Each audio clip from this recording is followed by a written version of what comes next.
Au milieu de l'affaire Enzo Fernandez, Didier Okora, légende du football ivoirien, a levé son petit doigt pour rappeler un épisode subi il y a 12 ans dans le championnat turc.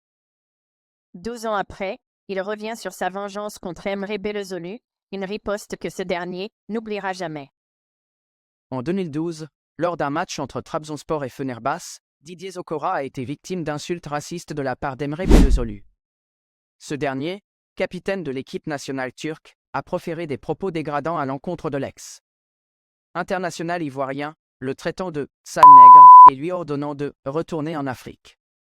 Ces mots, lourds de haine, ont laissé une empreinte indélébile sur le joueur ivoirien, qui a choisi de ne pas réagir immédiatement sur le terrain. Didier Okora a déclaré qu'il avait gardé son calme à ce moment-là, conscient qu'il aurait l'occasion de se venger lors du match retour. Cette décision, bien que stratégique, montre qu'il avait accumulé la douleur et l'humiliation en lui.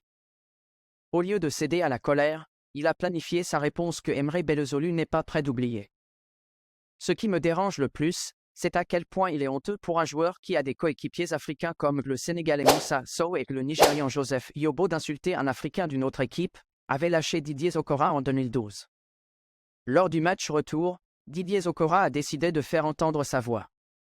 Avant le coup d'envoi, il a refusé de serrer la main d'Emre, un geste fort qui a marqué le début d'un affrontement chargé d'émotions.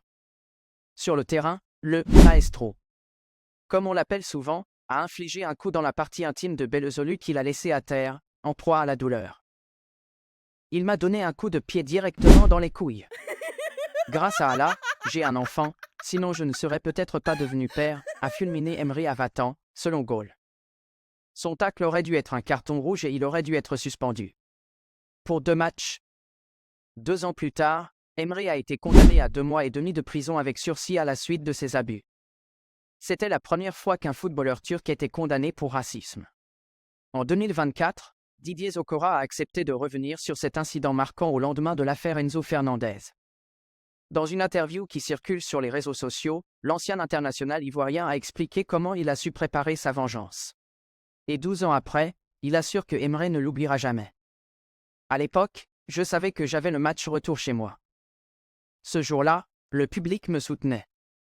J'ai pris du charbon noir et de l'eau que j'ai mis sur mon visage afin de lui montrer que je serais plus noir que ce qu'il pense. J'avais en tête de lui fracturer sa jambe. Son erreur, il y a eu un contre un entre lui et moi. Et je lui ai mis un tacle qu'il ne va jamais oublier de sa vie, a lâché Didier Okora.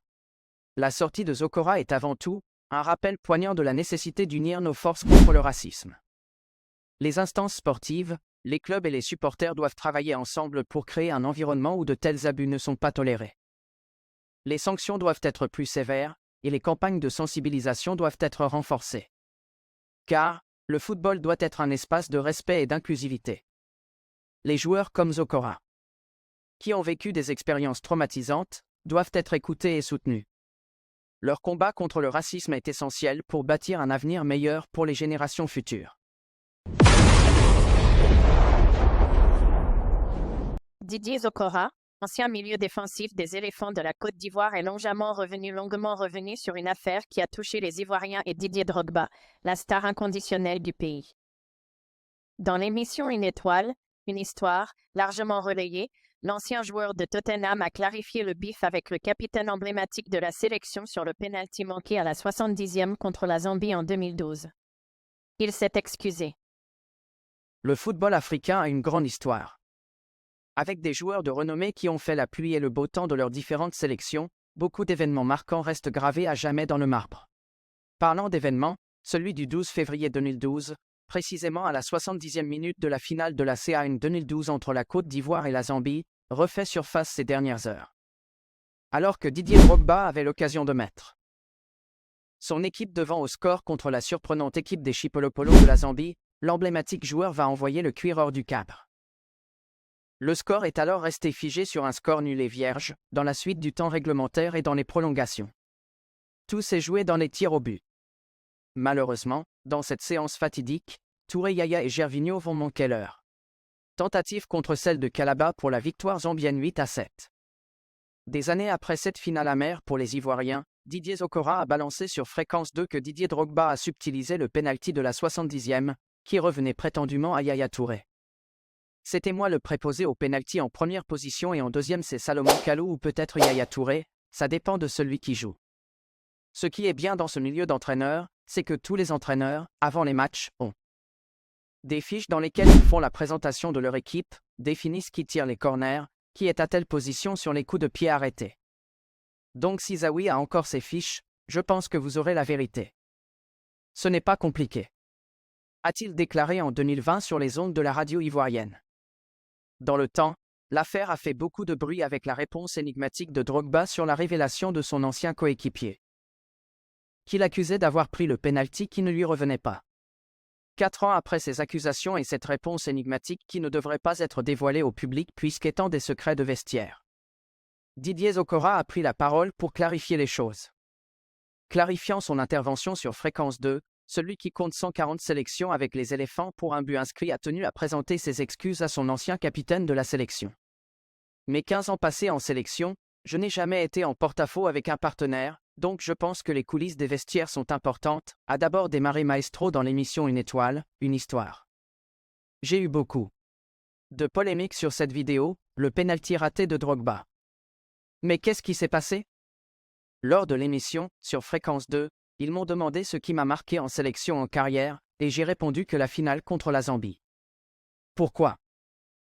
Parce que Didier Drogba ne devait pas tirer le penalty.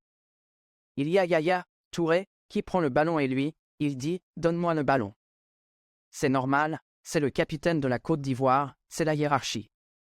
Il prend le ballon, le coach Zawi dit. Maestro arrache le ballon à Didier Drogba, et j'ai dit « Non, c'est le capitaine, c'est normal, c'est le leader ». Après ça, il a manqué le penalty. Silence.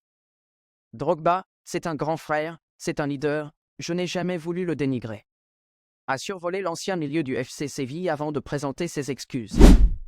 Il a apporté beaucoup à la Côte d'Ivoire comme moi. Il a apporté beaucoup à la Côte d'Ivoire comme moi. Il n'y a pas de polémique, si jamais je l'ai offensé, je tiens à m'excuser. Ce n'était pas mon intention, c'était juste le contexte de la vidéo, a murmuré Zokora. Le message est passé. Connu pour son grand humanisme, la star inconditionnelle de la Côte d'Ivoire devrait passer cette affaire comme une pommade et pardonner à son coéquipier d'avoir sorti un secret de vestiaire. 7 ans après sa retraite, Didier Zokora a laissé parler son cœur. Présent dans une émission, l'ancien international ivoirien, très adulé par les supporters des éléphants, a évoqué un regret.